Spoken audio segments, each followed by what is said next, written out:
Good evening, people of YouTube.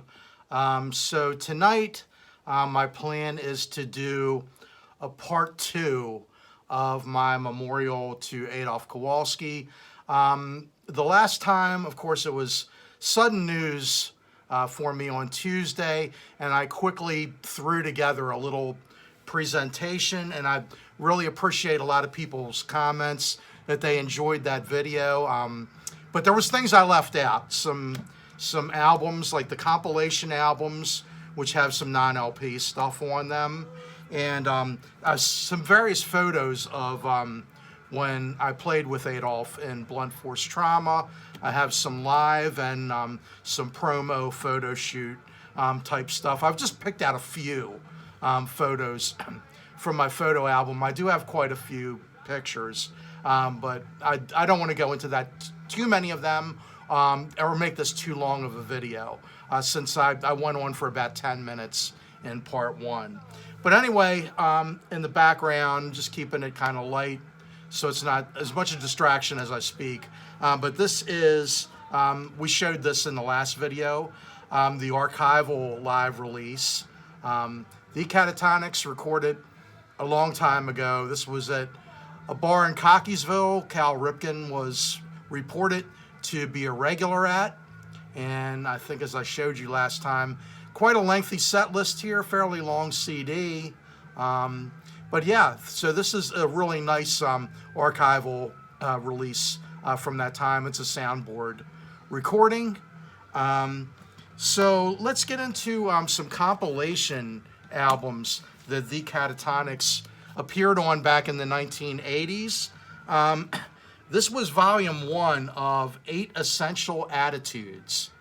And this was a pretty good variety of local original bands that were playing around town at the time. You see Thee Katatonix. It's a hard to see photo. I'm not really sure why this was selected. It's kind of blurry. I was told the table was filled with various drug paraphernalia. This was kind of like they sort of reinvented themselves as sort of a neo-psychedelic band at this point. As punk was sort of on the wane, post-punk was coming into play with psychedelic influences, and they kind of jumped on that a bit. This song is actually not one of Adolph's songs. It's one of Charlie Gatewood, aka Mr. Urbanity's tunes, and it's called Ordinary Sunday. Has some kind of strange lyrics. Adolf explained that Charlie wrote this about a Sunday trip that him and his girlfriend took to Fells Point, but pretty interesting take on that. But anyhow, this is 8 Essential Attitudes. There was 2 volumes of this. We'll be looking at the other one in just a minute here. Local vinyl compilation. This was from 1985. Moving on, this is called Maryland Musicians for Music, which also featured Thee Katatonix, and there's a little picture here in the corner of them. And to this album they contributed, let me see here, I think there was 2 songs on, yeah, there was 2 songs on this. One was one of Mr. Urbanity's songs called Thick and Thinning, and the other was a number from Adolf that was called Ugly Memory. So those tunes were non-LP tunes. Kind of neat to have them on this. This came out in 1986. Maryland Musicians for Music. Then we'll jump ahead to 1987. So these are just 3 years in a row they appeared on compilations, which is pretty cool. This is volume 2 of Essential Attitudes, it's called. Since the last one was called 8, there's actually 10 bands on this one, so we left out the 8 and it just became Essential Attitudes. So on this one has Joie de Vie, and it is the It is the later studio version of this, not the one that appeared on the first 7-inch. It was on the All Sold Out, one-sided 12-inch. It might be remixed here. I don't know if it's the same mix that was used. But anyway, that song appeared on this compilation. And 1992, I joined Blunt Force Trauma. They were working with a bass player who quit a week before their first show. Now, he was going to be fired from the band anyway. They had 2 shows to play, and they wanted to try to get through those. They were going to tell him, see ya, and then the plan was I was going to step in and take over on bass. However, he phoned one day and said, hey, I just joined a funk band. And so I had a week to get ready from Sunday to Sunday to play the first show. I think it was a 9-song set we did. So it wasn't a tremendous amount, but I was a fairly rookie bass player at the time, mainly a guitarist, of course. Laid down some bass tracks, but played like a guitar player, admittedly, on some of my demo recordings. And literally, I had blisters on every finger with skin hanging. I practiced day and night, listened to a band practice tape in my car over and over again, just burned the songs into my brain. I think we got together and played at least 3 or 4 times together before that show, which was at an old club called The Bank downtown. It was on Utah Street, I believe, yeah. Not far from Camden Yards, actually. And it was an old bank. I don't have any photos of that show, but I do have some memorabilia of that in my scrapbook here. That's the first $1 we made at that show. And you can see there's one of Adolf's guitar picks. And that was the calendar for the bank that I have here as well, where we're listed. So, yeah, some pictures from the Blunt Force Trauma era. I've showed a couple of these on Facebook.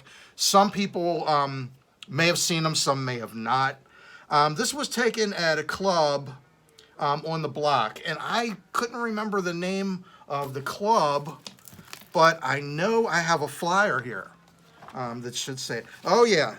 It was Helga's Villanova nightclub. And there's something that looks like, I don't know, some kind of crazy mugshot of the 4 of us that we used as our advert for that show. But anyway, it was kind of a neat stage to play on. Of course, it was designed for exotic dancers, of which our singer was one as well, and she worked at this particular club. That's how we played there. On a Sunday, they started doing this thing there on Sunday nights. I guess there wasn't much of a crowd for the strippers, so they started bringing in bands. We played the first one I think they ever had, and I think Wrathchild did like an acoustic side project, and we went and saw them on another night. But anyhow, I know I did post this one to my Facebook page. There's Adolf on guitar. You can see me off in the corner with a crazy Gibson grabber bass I had with built-in effects that never worked properly. And I'll show a better picture of that coming right up in a promo photo. Here's another picture where you can kind of see all of us rocking out on stage. There's Michelle on vocals. There's me on bass. Paul Cacciola back on the drums. It's always hard to see the drummer. So there's more photos of Paul coming up. This was at the Rev, which was short for the American Revolution Tavern on Maryland Avenue. And there is Adolf and Michelle, both rocking out. And of course, sadly, neither one of them is with us any longer. But we still have these for the memories. Speaking of pictures of the drummer, this is Paul Cacciola. My friend Bob Abrams, who took all these photos, he used to follow us around and do a lot of photo shoots. He used to like take pictures of Paul. He's a huge Kiss fan, and he thought Paul looked like Eric Carr, who he's a huge fan of. But anyway, there's Paul on the drums. That was also from the show at the Rev. That would have been August, I believe it was August of 1993. We played that show. And here is a black and white group photo. We used this for a few flyers I can recall. This was taken in Paul's basement where we rehearsed on Dundalk Avenue. And I know I also posted this one to Facebook. I just really like this picture, and I'll explain something funny about it too. There is Adolf, not one of his guitars. This guitar did belong to Paul, our drummer, and it had no electronics in it whatsoever, but it was his songwriting guitar. He could play bar chords, not actually a guitarist, but he could come up with some riffs and come up with songs that way. And there's me with a better picture of that Gibson grabber bass that had effects in it that were taped together. The wires were taped together and wrapped in paper towels when I finally took this apart and refurbished it in the early 2000s, before it was sold to a Kiss tribute band, oddly enough. So after Blunt Force Trauma broke up in April of, 1994? Yeah. Adolf and Michelle joined a group called All About Susie, and they released this little cassette EP. Pretty solid music right here. Pretty typical of the times, that kind of getting into like the post-grunge era. This was 1994 or 95, it might have been actually. So that's All About Susie. And just some things I forgot here. At one point, we had a side project doing, it was just Adolf and Paul and myself. We called it JAP for our initials. And there was just a basement recording of us running through all the covers we did that were from like the 70s and early 80s. They spanned everything from the Stooges and the New York Dolls to Black Flag and Flipper from the 80s, things like that. But a very fun side project. We did several shows at EJ Bugs where we played all night, multiple sets. We alternated Blunt Force Trauma and JAP, and yeah, that was fun times. All songs that we truly loved and really enjoyed playing. So anyway, that's about all I have for additional memorabilia. Sorry to go on long. This video actually wound up being a bit longer than I anticipated.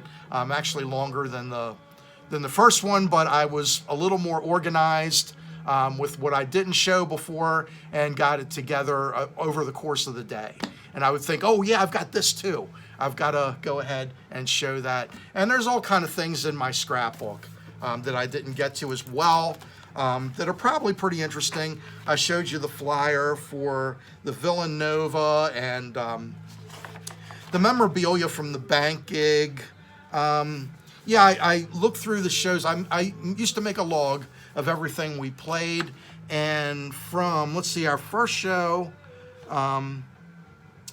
was at the end of 1992. Our first two shows were in October of 1992. The bank, and then the following Friday, we played at Johns Hopkins University. We did a show with Stranger Than Fiction, the Bastables, Messiah Complex, and Corpse Grinder. We used to get on the bill with a lot of metal acts, although we were not a metal band. We were sort of like a grunge type band at that point, doing a lot of reworked Katatonix stuff as part of the set. Some people, since we had a female singer, they compared her a little bit like Courtney Love and the band to like Hole. Anyway, what else do we have here? So I've got some flyers. This is a set list. This is from The Rage, and where we played a lot when that was open. That was a monthly gig for us, as was 8x10. So that's our set list from February 18th, 1993. And that was at The Rage on Calvert Street. And there's a flyer from the only out-of-town show we ever did. That was at the Black Cat in DC with a side project from a band called Chem Lab that Michelle was really into. And she chose the name Blunt Force Trauma because that was a name of a Chem Lab song.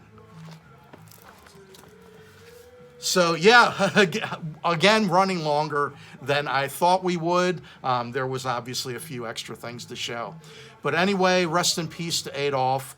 Still no word on a memorial. Whenever that happens, I definitely plan to be there and will be available to talk and offer war stories about the Blunt Force Trauma days. So anyway, gonna raise a glass. I'm out of beer tonight, but we do have some Irish whiskey left over from St. Patty's Day. So we'll raise a glass once again tonight to Adolf Kowalski, aka Ross Allen Haupt.